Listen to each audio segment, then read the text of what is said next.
laughing gas.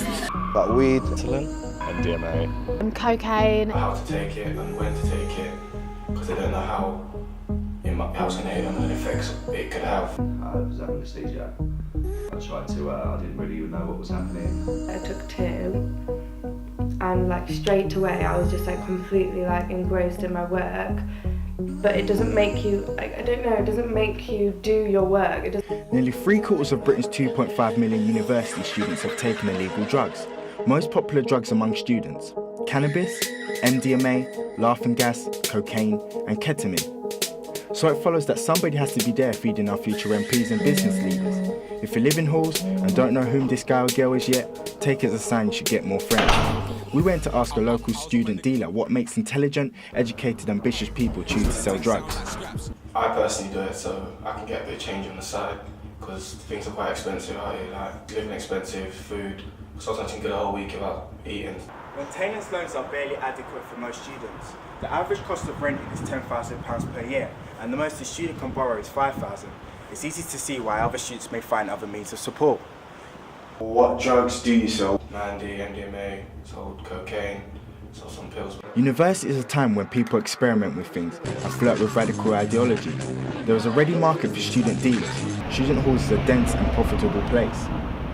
Many students are keen to avoid meeting potentially dangerous strangers to buy drugs off, preferring instead to visit a local student dealer whom their mates have recommended. So why do you think students only sell to students? Because we're all here for the same purpose. I wouldn't sell it to a local, someone outside of uni, because that's just getting myself into things I don't want to get into. But within a student community, we all know, like, sometimes even know each other. It's easier to sell. So why do you think students come to you to purchase? Because I probably feel safer connecting off a student rather than off a local, because you don't know what's their intention or what's anything that could happen. So off another student, it's just a lot easier and safer. Do you ever worry about police and local dealers? So we're locals, like, but they're looking over your shoulder and they look at you selling drugs. Obviously it's quite a bit intense because you've got to keep on your toes. But with police, it's hit and miss sometimes. It depends on the venue or where you're going. A lot of students there, they're worried about the police and they're worried about how to take it and when to take it, because they don't know how it's going to hit them and the effects it could have. Like it or not, students are taking drugs either for work, rest or play. For most it's enjoyable and usually a harmless feature of student life, but regularly doing this can have potentially a physical, social and academic consequence. Just ask Ryan. About 6 in the morning, I was having anesthesia. I tried to, I didn't really even know what was happening. Kind of tried to stand up to kind of see why am I still shaking. So I stood up and I fell into my wardrobe. So I got really confused. So I walked downstairs, I lived on a 3-story house, so I went down from the 3rd story to the 1st story, laid on the sofa trying to like orientate myself. Wasn't working, so I walked straight back upstairs, fell into my mate's room, and I woke him up. And they then looked at me and seen that my face had drooped to the side, and I wasn't talking, I wasn't making any sense. So drove me to the QMC, and then about 3 hours later, they declared that I'd had 7 strokes. Do you think drugs is part of a student culture?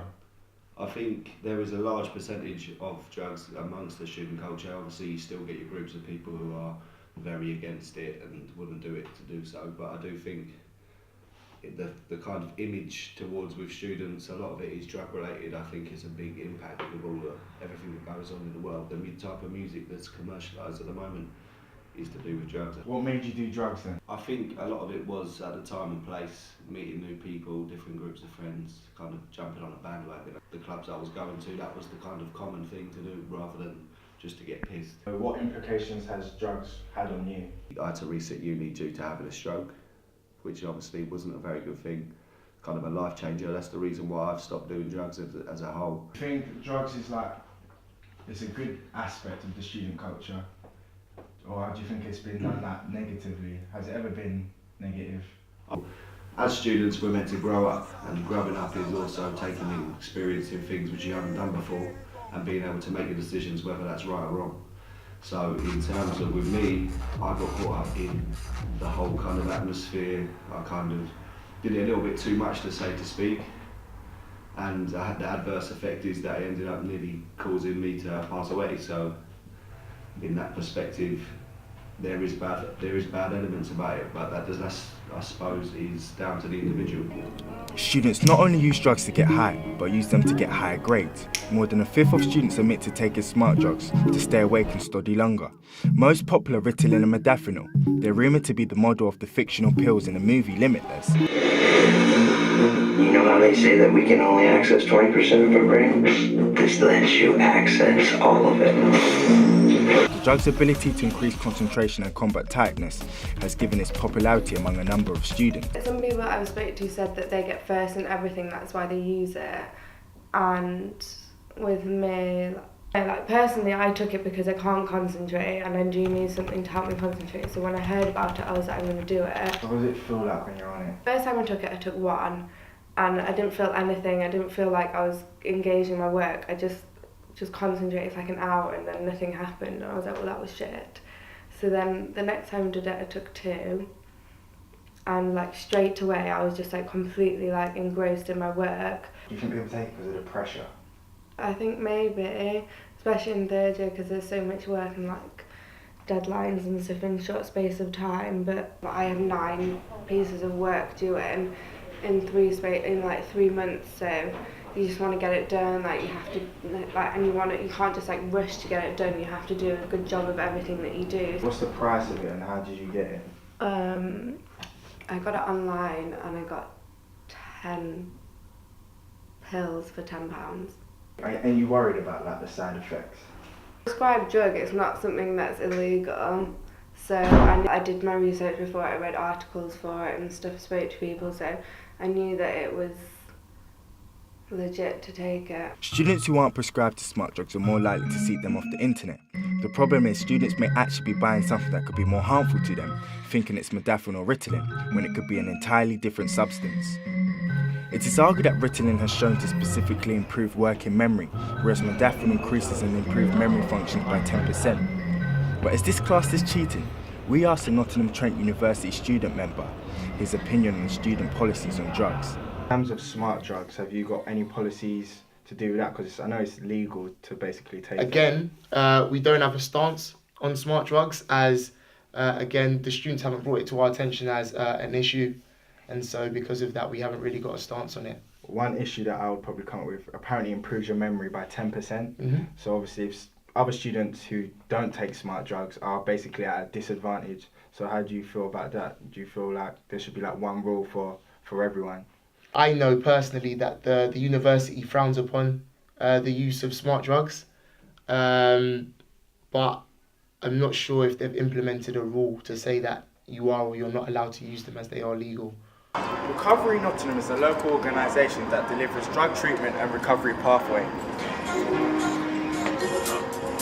Neil Brooks, framework leader at Recovery Nottingham, is a firm believer that quality control method is the best way to keep all drug users safe.